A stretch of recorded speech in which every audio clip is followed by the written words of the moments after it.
Hello and welcome to Indus News. Live from Islamabad, I'm Naila Shuja and these are the headlines.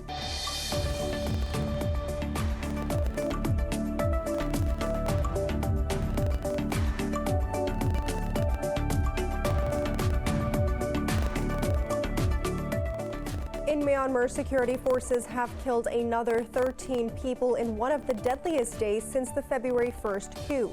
This brings the death toll from the military crackdown on anti-coup protesters to over 80. The military is now facing growing calls to shun violence and restore democracy.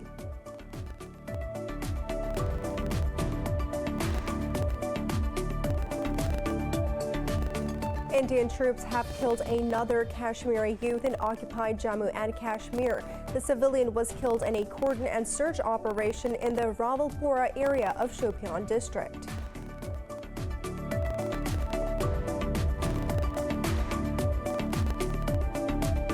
Hundreds rallied across Israel in the 38th week of widespread demonstrations against Prime Minister Benjamin Netanyahu. They slammed his indictment on graft charges and handling of the coronavirus pandemic. The activists plan larger demonstrations next week with just 10 days left until the general elections.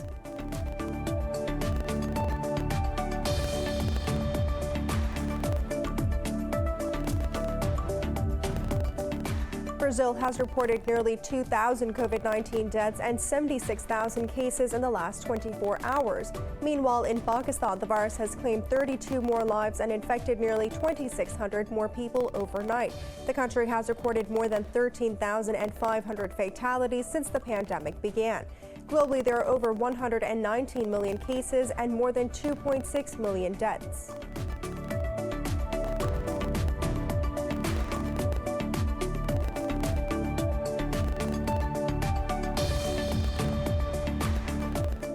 And in tennis, top seed Daniil Medvedev has advanced into the final of the Open 13 province in Marseille. The Russian cruised ahead of his Australian counterpart. Matthew Ebden retired during the semifinal due to injury. Medvedev will now meet Frenchman Pierre-Hugues Herbert in the final on Sunday.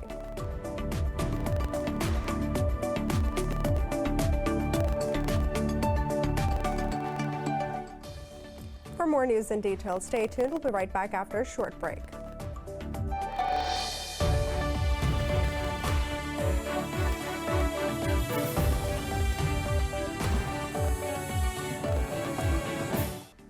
Welcome back. In Myanmar, security forces have killed another 13 people in one of the deadliest days since the February 1st coup. This brings the death toll from the military crackdown on anti-coup protesters to over 80. The military is now facing growing calls to shun violence and restore democracy. Meanwhile, the acting leader of the parallel civilian government has vowed to pursue a revolution to overturn the coup. Mahan Win Kyang Thon said that the government will seek to give people the legal right to defend themselves. The vice president is on the run along with most senior officials from the ruling party and addressed the public via Facebook. Indian troops have killed another Kashmiri youth in occupied Jammu and Kashmir. The civilian was killed in a cordon and search operation in the Rawalpura area of the Shopian district. Authorities have also suspended internet service in the district. The operation was going on till the last reports came in.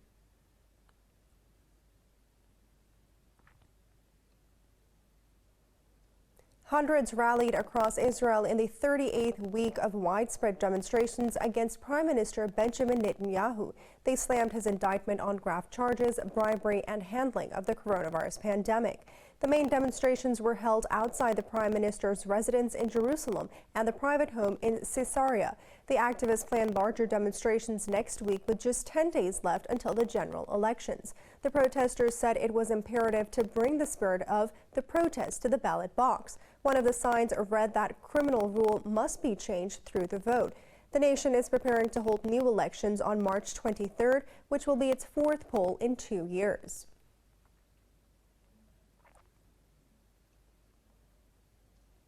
The Palestinian Authority and the Arab League have condemned the Czech Republic's opening of a diplomatic office in Jerusalem. In a statement, Palestine's foreign ministry called Prague's move a violation of international law. It said the decision will harm peace prospects and labeled it as a blatant attack on the rights of Palestinians. Meanwhile, Arab League Secretary General Ahmed Abdulhamid said that the decision will affect the legal status of Jerusalem. He said East Jerusalem is an occupied land under international law. Israel annexed the eastern part of the city in a move not recognized internationally, but Palestinians seek East Jerusalem as the capital of a future independent state. Brazil has reported nearly 2,000 COVID-19 deaths and 76,000 cases in the last 24 hours. Globally, there are over 119 million cases and more than 2.6 million deaths. More on the pandemic in this report.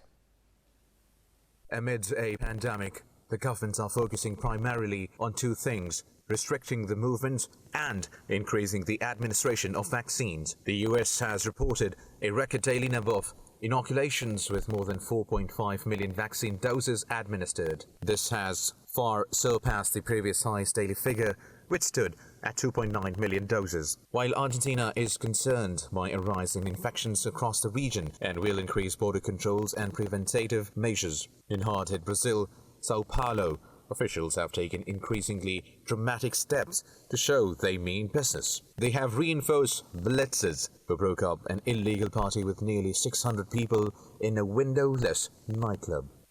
The police are working to close any clandestine event with an agglomeration of people. Today it was a situation that we would never have imagined. There were hundreds and hundreds of people in a place without a single window, with all the doors closed. It was Sodom and Gomorrah.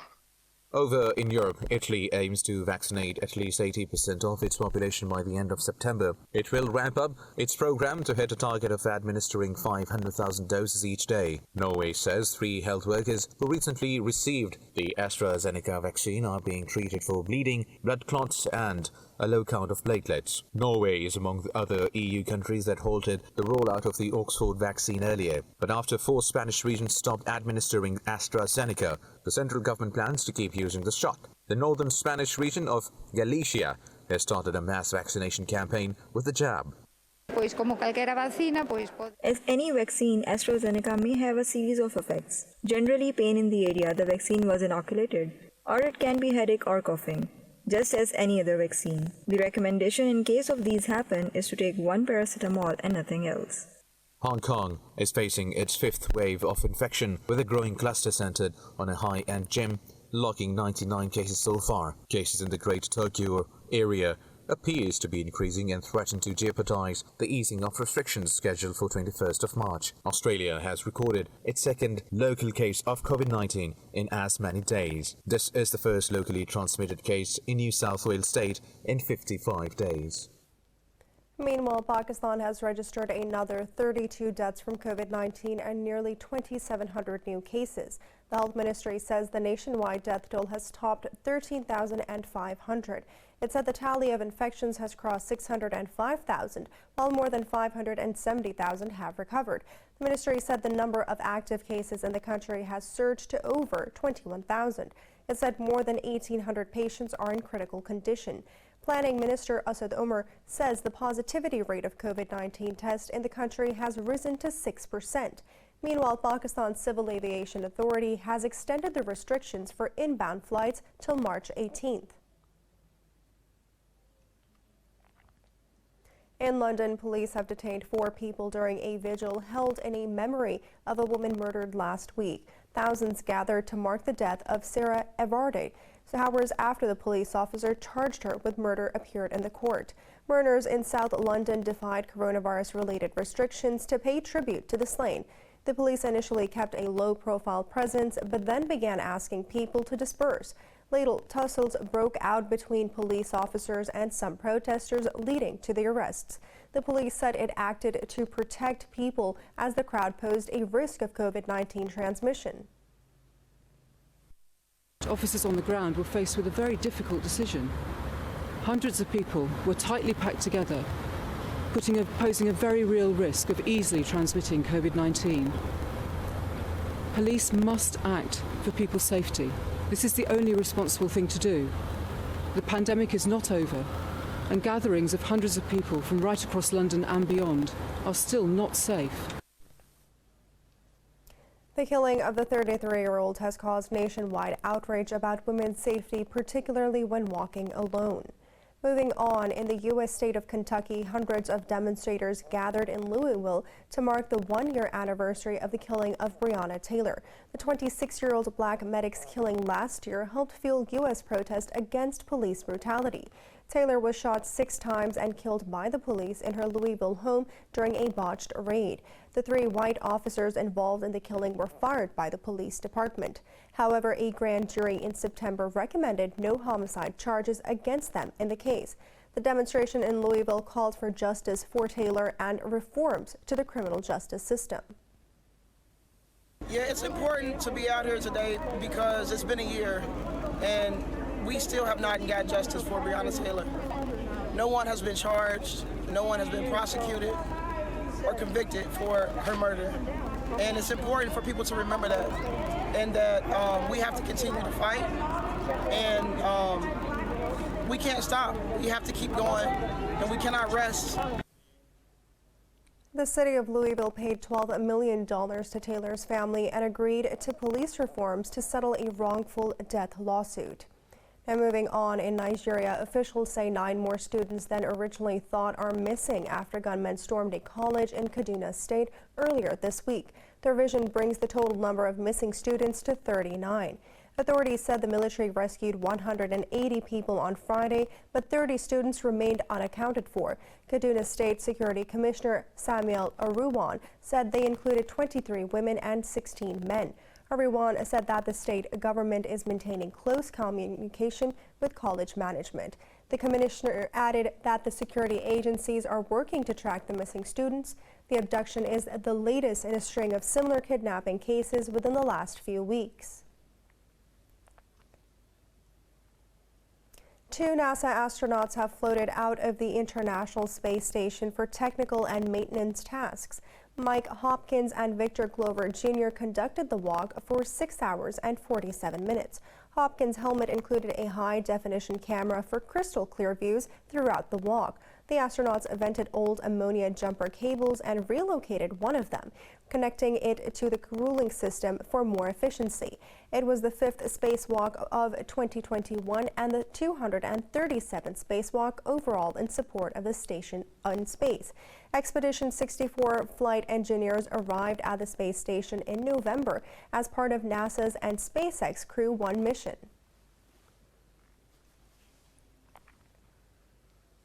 It's now time for a short break. Stay with us.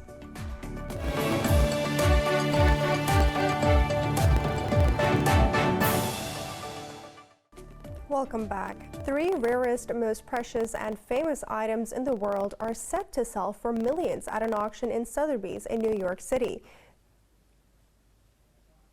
The 1933 double eagle coin was originally cast as a $20 coin, but it was never issued for use. After U.S. President Franklin Roosevelt took the country off the gold standard, all of the double eagles were ordered to be destroyed. Only a handful survived, and except for one, all the coins were deemed stolen. Now, the only coin, along with 2 world-famous stamps, are the property of shoe designer and businessman Stuart Weitzman.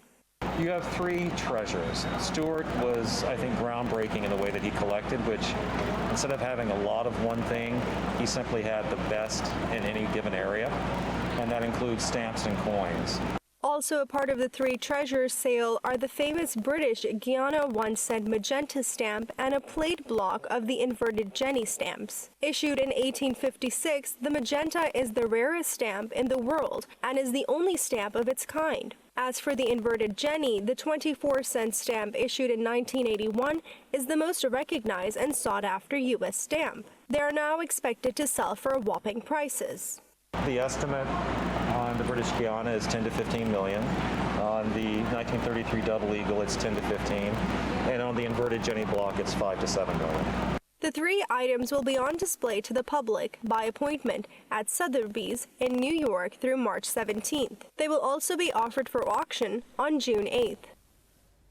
A ballerina has performed on the frozen waters of the Gulf of Finland to protest against a construction project which threatens a unique natural habitat on BREONNA Bay beach in Russia. Enduring the freezing temperature of minus 15 degrees Celsius in her point shoes and white tutu, this ballerina is not performing for a dance show, but artfully protesting against the construction of a port in BREONNA Bay, a popular beach near St. Petersburg in Russia. The Russian ballerina, Elmira Bagratinova, decided to use her talent to save the place after she read reports about plans to build a grain silo at the site.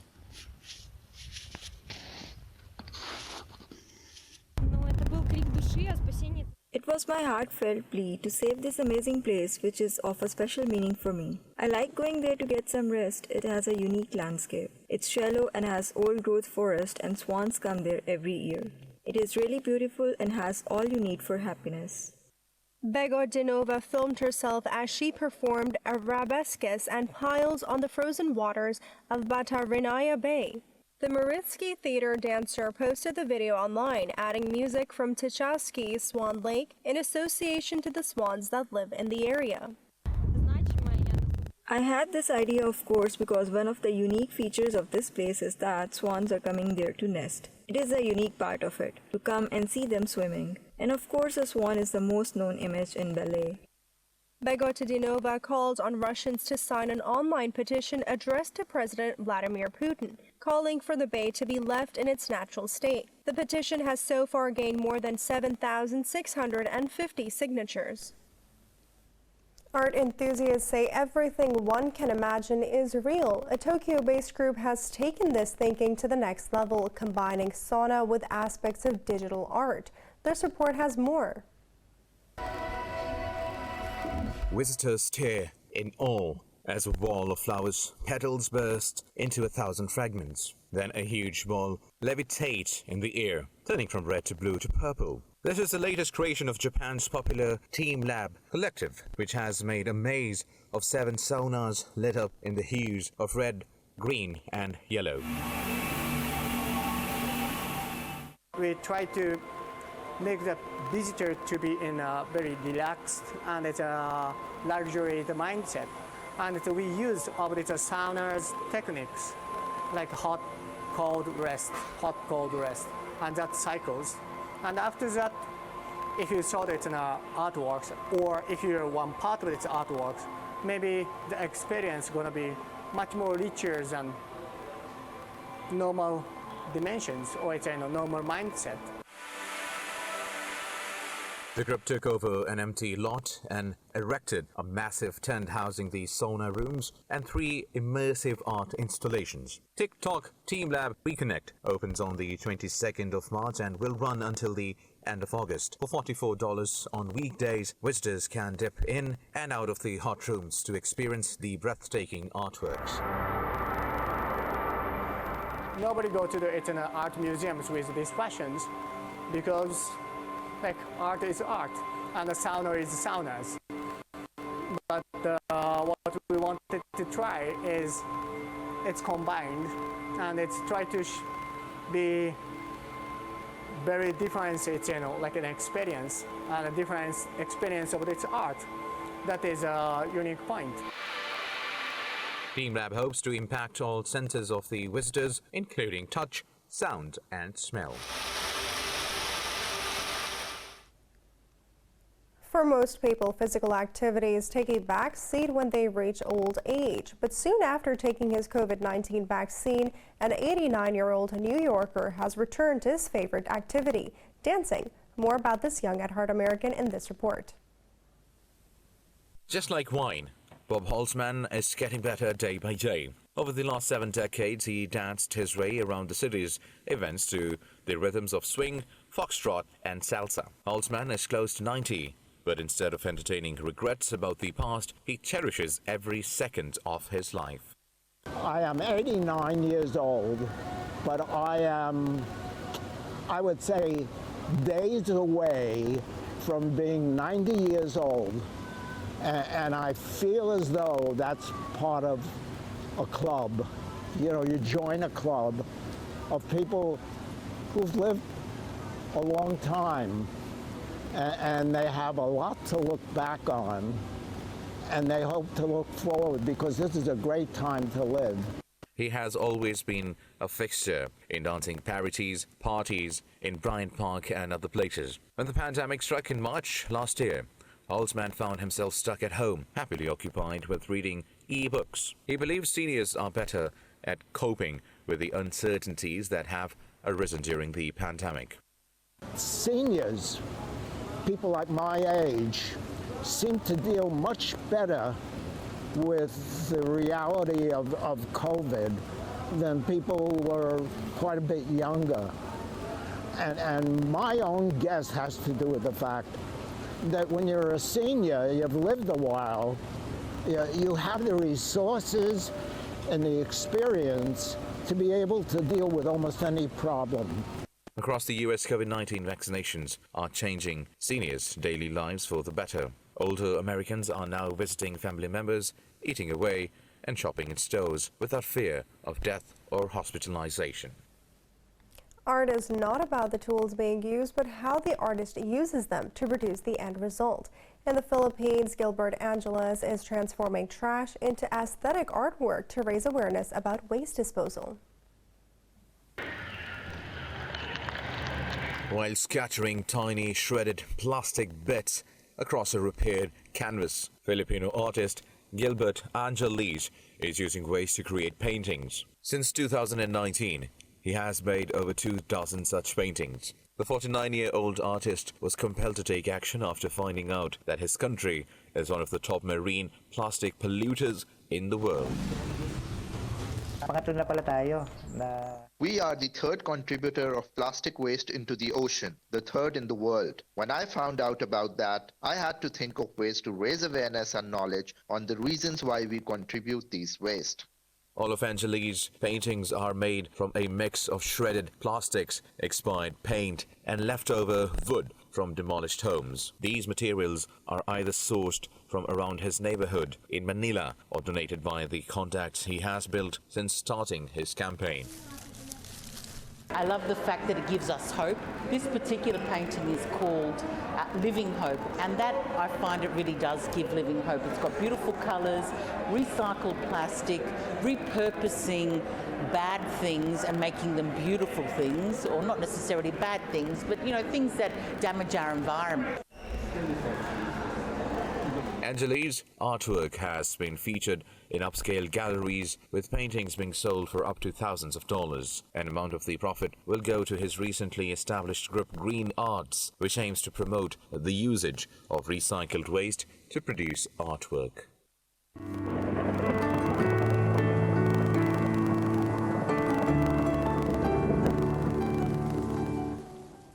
It's now time to take a look at the weather around the world.